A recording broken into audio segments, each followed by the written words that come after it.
योना एक कनो उसने उनसे कहा, मैं इब्री हूँ और स्वर्ग का परमेश्वर यहोवा जिसने जल स्थल दोनों को बनाया उसी का वह मानता हूँ। अगर हम इस वचन से सोचे तो योना ने मल्ला लोगों को ऐसा क्यों कहा कि जिस परमेश्वर ने जल स्थल को बनाया है उसी का वह मानता हूँ। उसने परमेश्वर का वर्ण जल स्थल बनाने वाले परमेश्वर कहकर क्यों किया, आइए वचन से जानते हैं।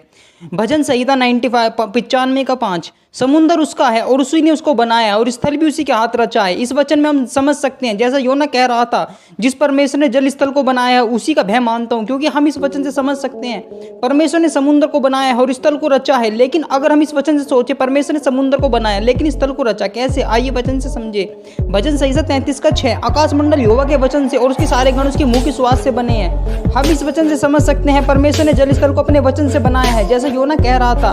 उत्पत्ति 1:9, फिर परमेश्वर ने कहा आकाश के नीचे का जल एक स्थान में इकट्ठा हो जाए और सूखी भूमि दिखाई दे, वैसे ही हो गया। जैसे ही हम भजन संहिता 33:6 में देखते हैं आकाश मंडल परमेश्वर के वचन से बनाए, जैसा हम यहाँ पर भी देखते हैं जैसे परमेश्वर ने कहा वैसे ही हो गया।